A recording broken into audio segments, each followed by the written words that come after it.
Episode 13. Kisah seorang CEO muda yang berpura-pura culun. 3 hari kemudian, di villa keluarga Wijaya, nenek menjadi tuan rumah pesta perayaan untuk Kaori, dan semua kerabat keluarga Wijaya tiba. Selama makan malam, Kaori secara khusus berbicara tentang kerjasama dengan Real Estate LKK Technoscience. Nenek sangat senang mendengarnya, sementara kerabat keluarga Wijaya merasa ngeri. Kepemimpinan Kaori Wijaya telah menjadi fakta yang mapan, dan status masa depan Kaori di perusahaan tidak bisa dihindari. Lagi pula, Real Estate LKK Technoscience perlu membangun bagian barat kota menjadi daerah perkotaan utama, dan proyek ini harus memakan waktu lama. Jika proyek belum selesai, siapa yang bisa menggoyahkan status Kaori? Kulit Andika sangat jelek. Dia adalah generasi muda peringkat tertinggi di perusahaan, dan dia diharapkan menjadi penerus ketua keluarga Wijaya. Sekarang Kaori berkuasa, yang hampir akan melemahkan pengaruhnya di perusahaan. Tetapi dia beruntung. Bagaimanapun, Kaori adalah seorang wanita, dan Andika percaya bahwa nenek tidak dapat memberinya seluruh perusahaan. Selain perjamuan perayaan, ada acara besar lain yang terjadi di Cloud City hari ini. Lelang villa di puncak gunung dan villa di lereng gunung. Meskipun keluarga Wijaya tidak berani memikirkan fantasi semacam ini, mereka masih menaruh banyak perhatian pada masalah ini. Villa sisi gunung akan dilelang hari ini. Saya tidak tahu siapa yang bisa mendapatkannya. Cloud City memiliki kekuatan untuk menawar, tetapi hanya 3 keluarga. Itu tergantung pada siapa yang mau menghabiskan lebih banyak uang untuk membuktikannya sendiri. Saya mendengar perkiraan harga transaksi. Itu mengambang di 60 juta. Dan ini hidup dalam tumpukan uang. Orang-orang kaya atas ini, demi wajah mereka, yang peduli dengan uang kecil ini. Sofia, sepupu Kaori, terakhir kali keluarga Wibowo ketika memberikan hadiah mahar. Dia menunjukkan kepercayaan diri yang sangat kuat, berpikir bahwa hadiah mahar keluarga Wibowo diberikan kepadanya. Pada saat ini, dia berkata, mungkin ini villa akan difoto oleh orang lain. Bukankah keluarga Wibowo memberi kita hadiah pertunangan? Itu sudah lama tidak mengungkapkan wajah aslinya. Dan dia tidak tahu apakah dia pura-pura membantu diam-diam. Mungkin dia hanya ingin memberiku hadiah besar atau kejutan. Sofia tersenyum, tampak percaya diri, seolah-olah telah ditentukan bahwa keluarga Wibowo datang untuknya. Junior wanita lain dari keluarga Wijaya sedikit tidak senang ketika mereka mendengar ini. Tapi Sofia memang yang paling cantik di antara mereka, dan dia yang paling mungkin untuk diincar keluarga Wibowo. Jika ini masalahnya, bukankah keluarga Wijaya kita memiliki kesempatan untuk tinggal di area Villa Bandung? Mendengar ini, bahkan wanita tua itu sedikit tergerak. Meskipun kerja sama dengan Real Estate LKK Technoscience kemungkinan akan dipromosikan keluarga Wijaya ke puncak keluarga lini pertama. Tetapi jika keluarga Wibowo ini benar-benar membeli villa di lereng gunung, keluarga Wijaya dapat mengikuti mereka dan bergabung. Posisi keluarga Wijaya di Bandung kemungkinan akan melampaui 3 keluarga bangsawan yang ada. Ini adalah sesuatu yang tidak berani dipikirkan wanita tua itu. Sayang sekali dia belum muncul sampai sekarang. Wanita tua itu menghela nafas. Setelah mengirim hadiah pertunangan yang begitu mahal, tuan rumah terlambat muncul. Dan wanita tua itu tidak dapat memahaminya. Orang seperti itu pasti blockbuster. Ketika dia siap, dia akan datang menjemputku, kata Sofia. Pada saat ini, Ariel membenamkan dirinya dalam makan dan tidak berpartisipasi dalam topik ini. Andika memandang dengan jijik dan berkata, Ariel, makan harus pelan-pelan. Apakah kamu belum pernah makan hidangan yang begitu enak? Kalimat ini membuat banyak orang mencibir. Melihat Ariel makan, aku gak tahu kenapa Kaori dengan santai bersama Ariel, yang hanya makan dan tidak bekerja. Kasian dia belum pernah makan makanan lezat seperti ini. Aku hampir bosan makan kelezatan semacam ini. Beberapa orang miskin, itu normal jika mereka belum memakannya. Saya benar-benar tidak tahu bahwa menjadi miskin bagaimana rasanya. Kerabat dari keluarga Wijaya mencemooh Ariel. Wanita tua itu terbatuk, dan semua yang mencibir berhenti. Dan pada saat itu Martin menerima panggilan telepon dan berkata dengan kaget, ini sangat tinggi. Bukankah sekitar 60 juta? Siapa yang membuat penawaran? Mendengar kata-kata Martin, keluarga Wijaya tahu bahwa dia sedang berbicara tentang lelang lereng gunung.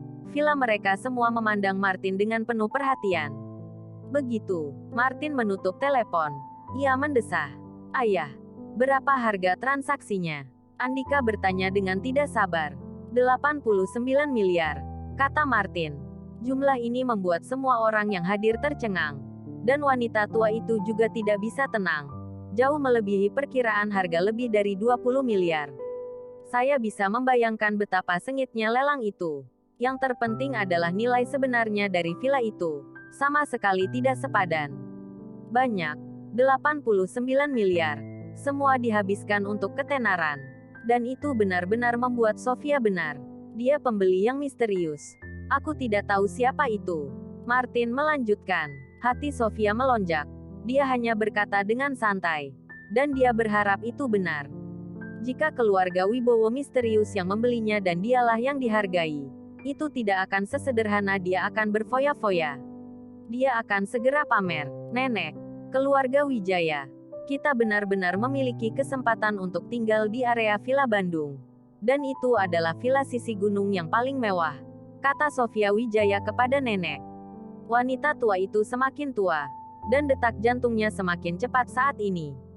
Saya tidak tahu siapa yang membeli villa, tetapi harga pengantin benar-benar diberikan kepada keluarga Wijaya. Itu semua hal yang hebat.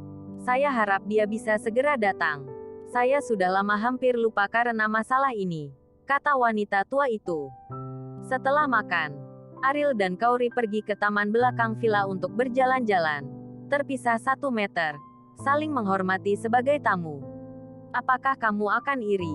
Ariel bertanya pada Kauri. Kauri tahu bahwa Ariel sedang berbicara tentang mahar, mengangguk dan berkata, saya juga manusia. Tentu saja saya akan iri.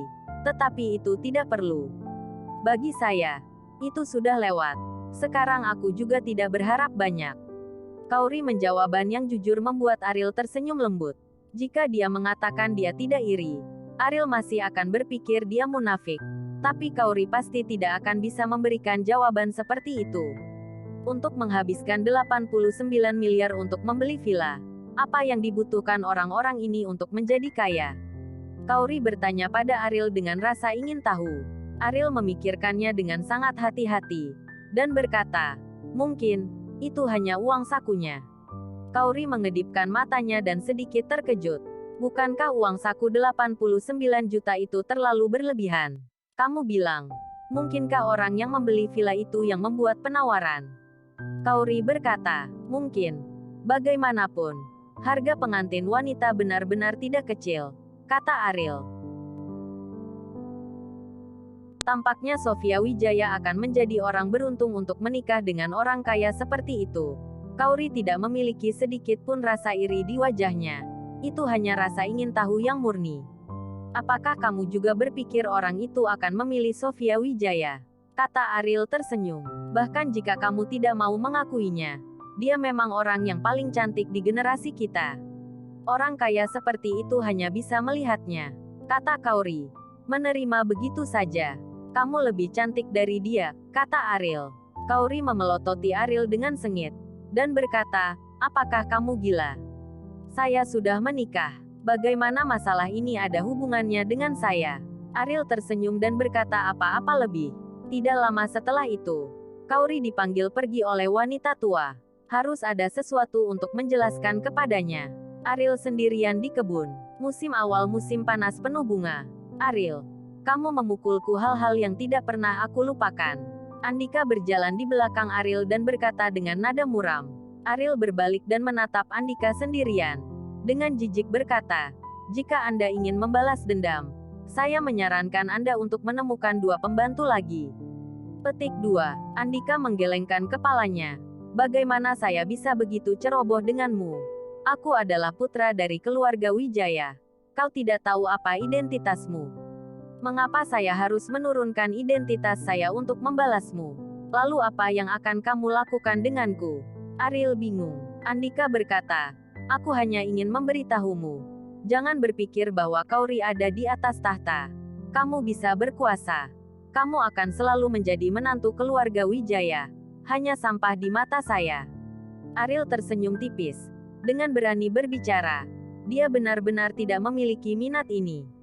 Melihat bahwa Ariel tidak marah atau menyangkal dirinya sendiri, Andika menggertakkan giginya dan berkata, kamu hanya bisa membuang-buang uang. Dan hanya bisa menelan amarahmu ketika aku memarahimu. Dan seperti anjing. Haha Andika. Kamu ingin membuatku marah. Lalu memukulmu. Lalu pergi ke nenek untuk membuat laporan. Apakah otakmu bisa lebih pintar? Trik kecil ini tidak berguna di depanku, kata Ariel. Andika menggertakkan giginya. Tetapi dia tidak berharap untuk memikirkan cara untuk berurusan dengan Ariel. Dan dia akan terlihat begitu mudah. Apalagi sampah ini. Berani mengatakan bahwa dia tidak menjanjikan. Ngomong-ngomong, aku ingin memukulmu. Dimanapun kamu berada. Belum lagi di villa keluarga Wijaya. Bahkan di depan nenek. Aku masih tidak takut. Apakah kamu ingin dirawat di rumah sakit? Ariel melangkah maju. Andika sangat ketakutan sehingga dia mundur 2 langkah berturut-turut dan benar-benar bingung. Ariel tersenyum dan meninggalkan taman belakang. Andika sangat marah sehingga dia menghentakkan kakinya di tempat. Dia membenci dirinya sendiri karena mundur 2 langkah. Mengapa dia takut dengan pemborosan ini? Bahkan jika Kauri memiliki status di perusahaan, itu tidak berarti bahwa pemborosan ini juga memiliki status. Ariel, aku pasti akan membiarkanmu berlutut dan bersujud kepadaku.